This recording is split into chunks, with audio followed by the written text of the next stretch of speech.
Hello engineers, welcome to Solitude Education. So engineers, आज की video का हमारा जो टॉपिक रहने वाला है वो है आपका mode of measurement of formwork. Site पे जो भी हम फॉर्मवर्क करते हैं उसको कैसे आपका मेजरमेंट किया जाता है, इसके बारे में हम वन बाय वन आज की वीडियो के अंदर बात करेंगे। ये वीडियो आपका बिलिंग इंजीनियर्स, क्वांटिटी सर्वेयर, जो एस्टिमेटर है, उन सभी के लिए काफी इंपॉर्टेंट रहने वाला है। वीडियो को लास्ट तक जरूर देखना। वीडियो में आगे बढ़ने से पहले अगर आपने अभी तक हमारे चैनल को सब्सक्राइब नहीं किया है, चैनल को जरूर सब्सक्राइब करें। साथ ही साथ अगर किसी टॉपिक से रिलेटेड वीडियो चाहते हैं तो कमेंट सेक्शन में उस टॉपिक का नाम मेंशन करना, वीडियो आपको हमारे चैनल पर मिल जाएगी।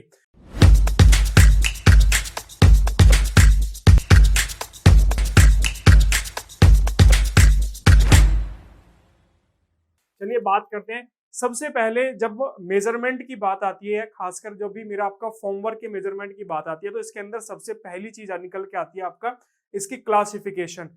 क्लासिफिकेशन से मतलब क्या होता है कि अगर आपने बीओक्यू कभी पढ़ा होगा तो बीओक्यू के अंदर आप देखोगे कि हर एक आइटम के लिए आपका जो फॉर्मवर्क होता है उसका आपका रेट अलग होता है। फाउंडेशन के लिए आपका रेट अलग रहेगा, कॉलम के लिए फॉर्मवर्क का आपका रेट अलग रहेगा, आपका स्लैब के लिए रेट अलग होता है, स्टेयर केस के लिए जो है आपका रेट अलग होता है। तो ये सभी चीज डिसाइड कौन करता है? ये सब डिसाइड करता है मेरा आपका क्लासिफिकेशन। तो अगर आपको मोड ऑफ मेजरमेंट, फॉर्मवर्क का मेजरमेंट सीखना है तो उससे पहले आपको क्लासिफिकेशन आनी चाहिए कि कौन सा आइटम आपका जो है किस क्लासिफिकेशन के अंदर जाएगा। तो सबसे पहले आपका फाउंडेशन, फुटिंग और बेसिस ऑफ द कॉलम, जो आपका कॉलम पेडेस्टल जिसको हम लोग बोलते हैं, वो सभी आपका एक क्लासिफिकेशन के अंदर जाएगा। मतलब इन सभी का आपका एक आइटम रहेगा और उसका रेट आपका सेम रहेगा। इसके अलावा जैसे कि यहाँ पे flat surfaces such as soffit of the floor या फिर रूफ लैंडिंग, ये सभी आपका जो है एक न्यू आइटम के अंदर जाएगा। इसके बाद आपका जैसे vertical surfaces such as walls and columns, तो आपका रिटेनिंग वॉल्स आपका या फिर आपके जो कॉलम्स हैं वो आपका एक अदर क्लासिफिकेशन के अंदर जाएगा।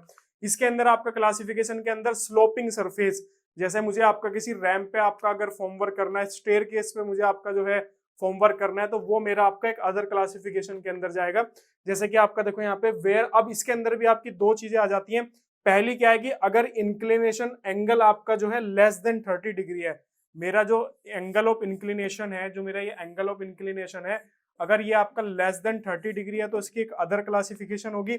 अगर ये आपका 30 से अबो है, अगर ये एंगल जो है मेरा आपका 30 से अबो है, तो ये एक अदर क्लासिफिकेशन के अंदर जाएगा। ठीक है, मतलब अगर मैंने एक फॉर्मवर्क किया, मान लीजिए मैंने दो फॉर्मवर्क किए इंक्लिनेशन सरफेस पे, एक सरफेस पे मैंने जिसपे आपका फॉर्मवर्क किया जिसका जो एंगल था आपका एंगल ऑफ इंक्लिनेशन वो आपका लेस देन 30 डिग्री था, तो वो अलग आइटम होगा, उसका रेट भी अलग होगा, उसका मेजरमेंट भी अलग होगा।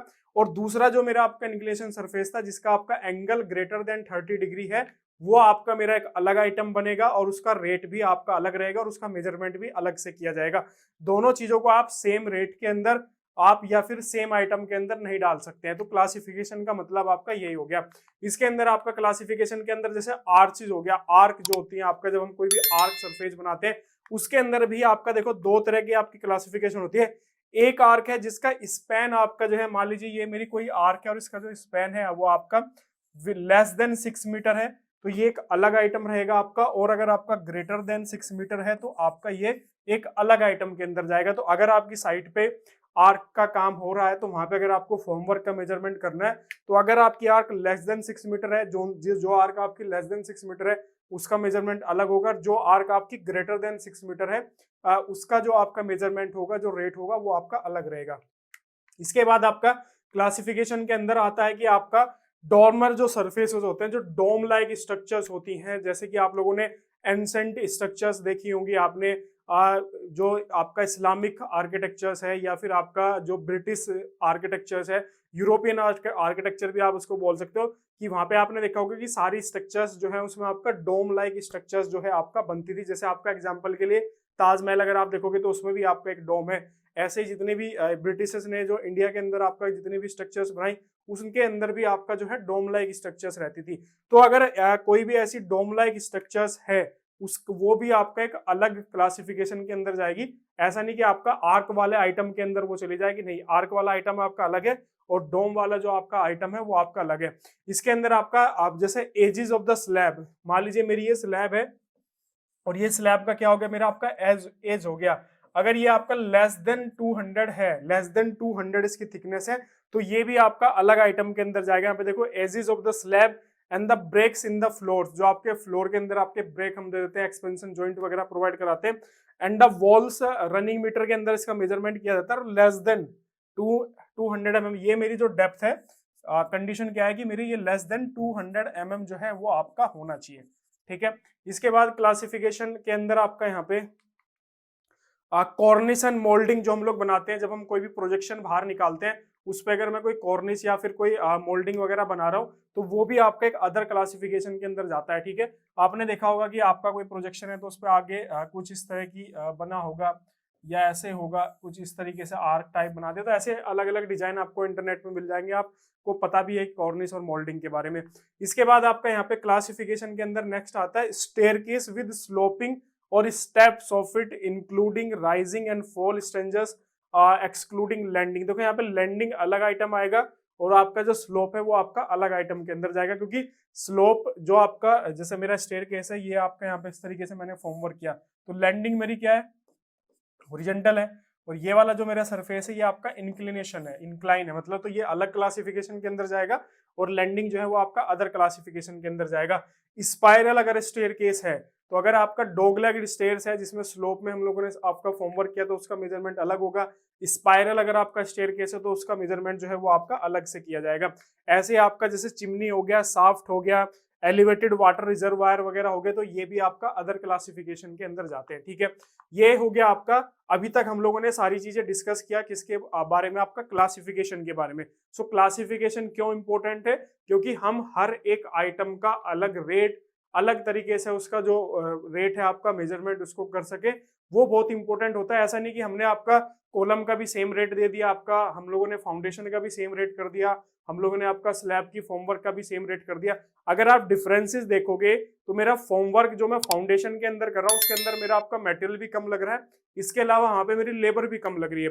अगर मैं उसको कंपेयर करता हूँ आपका स्लैब की फॉर्मवर्क से, तो स्लैब के अंदर मेरा मटेरियल भी ज्यादा लग रहा है, साथ ही साथ वहां पे मेरी लेबर की कॉस्टिंग भी ज्यादा आ रही है। तो इसीलिए क्लासिफिकेशन आपकी बनाई गई है ताकि हम हर एक आइटम को एक अलग तरीके से मेजर कर सके और उसके एक अलग रेट रहे आपका। अब आप बात आती है आपका method of measurement. Method of measurement के अंदर मैक्सिमम जो आपका फॉर्मवर्क होता है वो आपका स्क्वायर मीटर के अंदर मेजरमेंट किया जाता है। किसके अंदर मेजरमेंट किया जाता है? स्क्वायर मीटर के अंदर। मतलब स्क्वायर मीटर का मतलब क्या हुआ, आपका उसका एरिया कैलकुलेट किया जाता है। क्या कैलकुलेट किया जाता है? आपका एरिया कैलकुलेट किया जाता है, ठीक है। तो इसका कोई वॉल्यूम हमें कैलकुलेट नहीं करना है, सिर्फ एरिया कैलकुलेट करना है, ठीक है। इसके बाद में डिडक्शन की बात आती है, क्योंकि जब हम फॉर्मवर्क करते हैं तो ऐसी कहीं ना कहीं पे ऐसी कोई ओपनिंग जरूर आ जाती है कि जहां पे हम लोग फॉर्मवर्क नहीं करते हैं, लेकिन उसकी कोई लिमिट होती है कि भाई कितने लिमिट तक हमें डिडक्शन करना है और कितने लिमिट तक डिडक्शन नहीं करना है। अगर मेरी ओपनिंग का साइज जो है वो आपका अप टू 0.4 स्क्वायर मीटर है तो मैं अपने फॉर्मवर्क में से कोई भी डिडक्शन नहीं करूंगा। अगर 0.4 से ज्यादा है तो मैं उसके अंदर फिर आपका डिडक्शन करूंगा। क्लियर हो गया? तो अगर मेरा 0.4 तक की आपकी ओपनिंग है तो मैं कोई भी डिडक्शन नहीं करूंगा, उससे ऊपर की अगर मेरी ओपनिंग है तो मैं आपका डिडक्शन करूंगा। इसके बाद आपका यहाँ पे नेक्स्ट आता है रैकिंग एंड सर्कुलर कटिंग। जैसे हम कोई भी सर्कुलर कटिंग वगैरह करते हैं, कोई मोल्डिंग वगैरह कोई डिजाइन बनाते हैं, तो उसका मेजरमेंट आपका रनिंग मीटर में किया जाता है। तो ये चीज ध्यान रखना आपका। मोस्ट ऑफ द मेजरमेंट आपका स्क्वायर मीटर के अंदर होता है, लेकिन कुछ स्पेशल कंडीशन के अंदर, जैसे कि मैं कोई कटिंग कर रहा हूँ, कोई मोल्डिंग, कोई डिजाइन वगैरह बना रहा हूँ, तो उसका आपका रनिंग मीटर के अंदर मेजरमेंट किया जाएगा। एक और कंडीशन आती है, खासकर जब मेरा प्राइमरी बीम के ऊपर कोई सेकेंडरी बीम आपका रेस्ट कर रहा होता है। मान लीजिए ये मेरे कॉलम है, यहाँ पे भी मेरा एक आपका कॉलम है और ये मेरा एक प्राइमरी बीम यहाँ से यहाँ तक जा रहा है, और इसके ऊपर मेरा इधर से एक सेकेंडरी बीम जो है आके यहाँ पे रेस्ट कर रहा है, ठीक है। तो ये अब यहाँ पे देखो, ये मेरा बीम जो है आके यहाँ पे रेस्ट कर रहा है, लेकिन मैंने इस जो मेरा मेन बीम है इसके इस पोर्शन पे मैंने फॉर्मवर्क नहीं किया है, क्योंकि यहाँ पे मेरा क्या आ रहा है, ये सेकेंडरी बीम आके रेस्ट कर रहा है। तो मेरा आपका आईएस कोड क्या कहता है, आईएस 1200 क्या कहता है कि जो मेरा मेन बीम होगा इसका मैं फुल मेजरमेंट करूंगा आपका, और ये जो यहाँ पे मैंने फॉर्मवर्क नहीं किया है इसको मैं यहाँ से डिडक्ट नहीं करूंगा। तो वही आपका कह रहा है कि formwork to the secondary beam shall be measured up to the side of the main beam. ये मेरा मेन बीम है, मेन बीम की साइड तक मैंने इसका मेजरमेंट किया और इस पोर्शन पे, but no deduction shall be made from the formwork of the main beam where the secondary beam is intersect. ये मेरा सेकेंडरी बीम है, और ये मेरा आपका मेन बीम है। तो ये सेकेंडरी बीम मेन बीम पे इस पॉइंट पे आके रेस्ट कर रहा है। तो यहाँ पे मैं क्या करूंगा कि जो मेरा मेन सेकेंडरी बीम है उसका मेजरमेंट मैं इसके फेस तक करूंगा, और इस पोर्शन पे मैंने जो फॉर्मवर्क नहीं किया है वो मैं मेन बीम के फॉर्मवर्क में से डिडक्शन नहीं करने वाला हूँ। इसके बाद आपका यहाँ पे नेक्स्ट आता है कि centering and shuttering where exceeding 3.5 meter height. अगर आपकी हाइट 3.5 मीटर से ज्यादा एक्सीड कर रही है तो उस केस में आपको जो है एक्स्ट्रा पेमेंट वहां पे जो है दिया जाएगा। तो अगर आप एज ए कॉन्ट्रैक्टर फर्म में अगर आप काम कर रहे हैं और आप वहां पे 3.5 मीटर से ऊपर की हाइट पे अगर आप जो है फॉर्मवर्क कर रहे हैं तो आप क्लाइंट से जो है आप एक्स्ट्रा उसके लिए जो है आप क्या कर सकते हो, क्लेम कर सकते हो। तो ये सारा का सारा आपका मेथड ऑफ मेजरमेंट था। और फॉर्मवर्क का मेजरमेंट करते हुए एक चीज और ध्यान रखना कि वो एरिया मेजरमेंट किया जाता है जो एरिया आपका एक्चुअल कॉन्टेक्ट में था आपका कंक्रीट के। क्लियर, ये चीज बिल्कुल ध्यान रखना। मान लीजिए मैंने फॉर्मवर्क बनाई, ये मेरी फॉर्मवर्क है कोई भी, ऐसे सपोज करिए मैंने कॉलम के लिए बनाई और इसका जो हाइट था वो आपका 8 फीट है, ठीक है। लेकिन मैंने जो कॉलम की कास्टिंग करी, जब मैंने कॉलम की कास्टिंग करी तो मैंने कॉलम की कास्टिंग जो है सिर्फ की कितनी 6 फीट हाइट तक, लेकिन मैंने उसमें जो फॉर्मवर्क लगाया वो लगाया मैंने 8 फीट का। तो आप जो है ये 8 फीट मेजरमेंट नहीं करोगे, आप जो है सिर्फ 6 फीट ही मेजरमेंट करोगे, क्योंकि हम लोगों ने सिर्फ कॉन्क्रीटिंग जो है वो आपका 6 फीट तक ही करी है। तो इसीलिए फॉर्मवर्क जब मेजरमेंट किया जाता है तो सिर्फ वही एरिया मेजरमेंट किया जाता है जो एरिया आपका जो है एक्चुअल कॉन्क्रीट के आपका जो है कांटेक्ट में रहता है। तो ये चीज ध्यान रखिएगा, बिल्कुल भी इस टॉपिक को, पॉइंट को बिल्कुल भी मिस मत करिएगा। इंटरव्यू में भी आपसे जो क्वेश्चन है वो आपका पूछा जा सकता है। बाकी वीडियो कैसी लगी कमेंट सेक्शन में जरूर बताना। ऐसी और इंटरेस्टिंग टॉपिक पे अगर आप वीडियो चाहते हैं तो आप वो टॉपिक भी कमेंट सेक्शन के अंदर मेंशन कर सकते हैं, उससे रिलेटेड वीडियो जो है आपको मिल जाएगी। बाकी चैनल को सब्सक्राइब करना बिल्कुल भी मत भूलना, वीडियो को लाइक शेयर करना भी मत भूलना। और कोई भी डाउट हो, किसी भी तरह का कोई डाउट हो आपका, नीचे जो नंबर्स दिए गए इस नंबर पर आप डायरेक्ट कॉन्टैक्ट कॉल करके हमसे बात कर सकते हैं। और ज्यादा ज्यादा फिर बोलूंगा कि चैनल को सब्सक्राइब करना बिल्कुल भी मत भूलना। मिलते हैं बच्चों नेक्स्ट वीडियो के अंदर। Okay, thank you.